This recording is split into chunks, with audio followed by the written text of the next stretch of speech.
Dear students, English grammar topic है हमारा non finite verbs. अब इस टॉपिक को समझने के लिए हमें वर्ब्स को समझना होगा। वर्ब्स को हम अलग अलग तरीके से कैटेगराइज कर सकते हैं, अर्थात उनका वर्ब्स का वर्गीकरण कर सकते हैं। तो एक जो वर्गीकरण कैटेगराइज वर्ब्स को किया जा सकता है वो किया जा सकता है एक फाइनाइट वर्ब, दो नॉन फाइनाइट वर्ब। समझने के तौर पर फाइनाइट वर्ब है क्या, मैंने बड़ा आसान तरीके से आपको समझाने की कोशिश की है। Finite verb changes it's forms, अपना रूप बदल लेती है। किस तरह से? एक टेंस के प्रकार में, दो सब्जेक्ट में जब नंबर चेंज होगा, सिंगुलर और प्लूरल, अर्थात एक वचन और बहुवचन में जब सब्जेक्ट अपने आप को चेंज करेगा, बदलेगा, तब भी फाइनाइट वर्ब अपना रूप बदल लेती है। और सब्जेक्ट में जब सब्जेक्ट फर्स्ट पर्सन से सेकंड पर्सन से थर्ड पर्सन में अपने आप को चेंज करेगा, अपना रूप बदल लेगा, तब भी फाइनाइट वर्ब अपने आप को चेंज कर लेती है, अपने आप को बदल लेती है। फर्स्ट पर्सन आई वी, आई एक वचन, वी बहुवचन। सेकंड पर्सन यू, यू एक वचन और यू ही बहुवचन, अर्थात सिंगुलर भी यू और प्लूरल भी you. Third person he she एक वचन और दे बहुवचन। ठीक है। अब नॉन फाइनाइट वर्ब क्या है? Non finite verb it remains the same. यह मोटा सा अंतर हमें बहुत अच्छी तरह से समझने की जरूरत है। इट रिमेन्स द सेम, यह ठीक उसी प्रकार से रहती है। यह नंबर और पर्सन के लिहाज से नहीं चेंज होती, जैसे यहां पर फाइनाइट वर्ब हो रही है।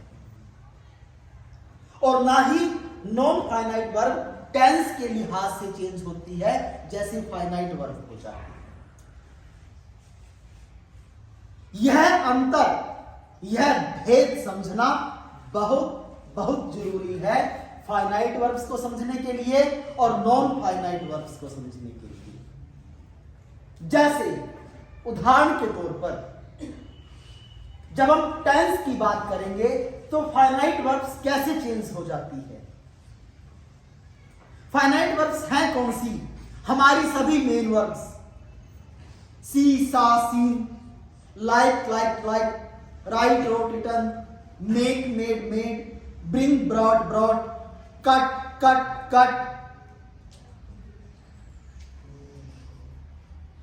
एक Prakash likes teaching students, Prakash को विद्यार्थियों को पढ़ाना अच्छा लगता है।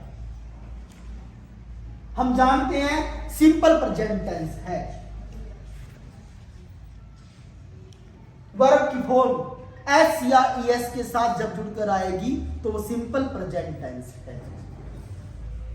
अगर हम इस टेंस को पास्ट टेंस में ले जाएं तो देखो यहां पर वर्ब ने रूप चेंज कर लिया, लाइक से लाइक बन गई। अगर हम इस पास्ट टेंस को फ्यूचर टेंस में चेंज करें, प्रकाश विल लाइक टीचिंग स्टूडेंट्स, यहां पर फिर इसने रूप चेंज कर लिया। तीनों ही टेंसेस में एक एग्जाम्पल सिंपल का है, सेकंड एग्जाम्पल सिंपल पास्ट का है, third example simple future tense का है। तीनों ही प्रकार के टेंसेस में जो ये फाइनाइट वर्ब है, फाइनाइट वर्ब लाइक है, अपना रूप बदल रही है। और हम अच्छी तरह से जानते हैं कि finite verb changes it's forms, अपना रूप बदल लेती है। ये टेंस के लिहाज से पलट लिया, परंतु but non finite verb remains the same. Non finite verb ठीक वही रहती है, अपना रूप चेंज नहीं करती। जैसे यहां पर टीचिंग नॉन फाइनाइट वर्ब है, टीचिंग नॉन फाइनाइट वर्ब है, टीचिंग नॉन फाइनाइट वर्ब। तीनों प्रकार के टेंसेस में it remains the same, it remains the same, it remains the same.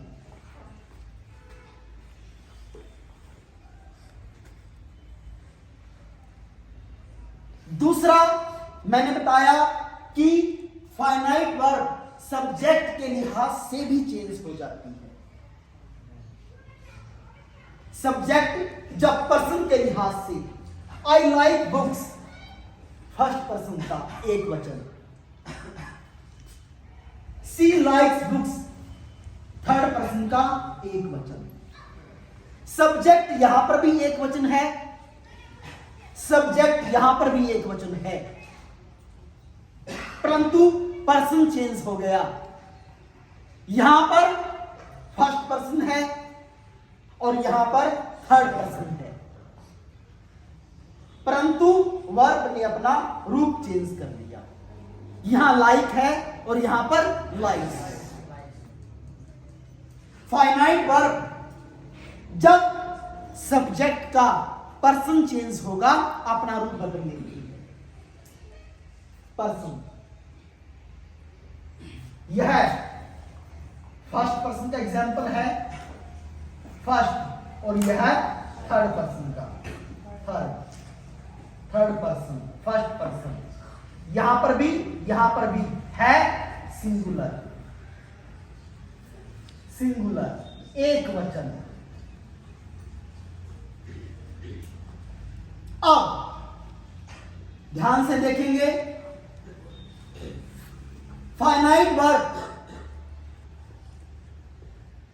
Number के लिहाज से भी चेंज हो जाती है, सिंगुलर और प्लूरल। नंबर कैसे? मीरा लाइक्स कुकिंग, मीरा को भोजन बनाना पसंद है। मीरा एंड राधा बहुवचन हो गया, मीरा एक है, मीरा एंड राधा यहां पर दो हो गई। Meera and Radha like cooking, यहां वर्ब लाइक्स है, यहां पर लाइक है, तो इसने अपना रूप चेंज कर दिया। अर्थात जब फाइनाइट वर्ब टेंस चेंज करेगी, अपना रूप चेंज कर लेगी। जब फाइनाइट वर्ब सब्जेक्ट में पर्सन चेंज करेगी, अपना रूप बदल लेगी। जब फाइनाइट वर्ब वाक्य में अपना नंबर चेंज करेगी, अपना रूप बदल लेगी। परंतु non finite verb remains the same, cooking, cooking. दोनों ही वाक्यों में यह एग्जाम्पल नॉन फाइनाइट वर्ब का है, नॉन फाइनाइट वर्ब का। जैसे ऊपर यहां पर teaching, teaching, teaching non finite verb का एग्जाम्पल। यह अंतर समझना बहुत बहुत जरूरी है। अब नॉन फाइनाइट वर्ब तीन प्रकार की होती है। एक इंफिनिटिव, इंफिनिटिव भी आगे दो प्रकार के हो गए। टू के साथ वर्ब का पहला रूप base form of the verb to infinitive कहा जाएगा, और वर्ब का पहला रूप base form of the verb जब बगैर टू के आएगी, बिना टू के, तब वह विदाउट टू इंफिनिटिव कहलाती है। इसको हम ग्रामेटिकल लैंग्वेज में बेयर इंफिनिटिव बोलते हैं। बेयर इंफिनिटिव अर्थात वर्ब की बेस फॉर्म बिना, के बिना, के बगैर, और किसके बिना? टू के बिना, टू के बगैर। दूसरा पार्टिसिपल। आगे पार्टिसिपल भी दो प्रकार के। पहला पास्ट पार्टिसिपल जिसे वर्ब की थर्ड फॉर्म कहा जाता है। गो, वेंट, गोन। गोन पास्ट पार्टिसिपल है। और प्रेजेंट पार्टिसिपल जो वर्ब की पहली फॉर्म के साथ जमा आईएनजी के साथ जुड़कर आता है। जेरेंड, जेरेंड भी वर्ब की पहली फॉर्म जमा आईएनजी होता है। दोनों जेरेंड और प्रेजेंट पार्टिसिपल का रूप एक जैसा है, वर्ब की पहली फॉर्म के साथ आईएनजी। परंतु दोनों में क्या अंतर है, यह हम आगे चलकर करेंगे। अब आगे हम करें Meera likes cooking. Meera likes cooking यह जेरंड का एग्जाम्पल है। यह इस वाक्य में ऑब्जेक्ट है। हम जानते हैं यह सब्जेक्ट, यह वर्ब और यह ऑब्जेक्ट।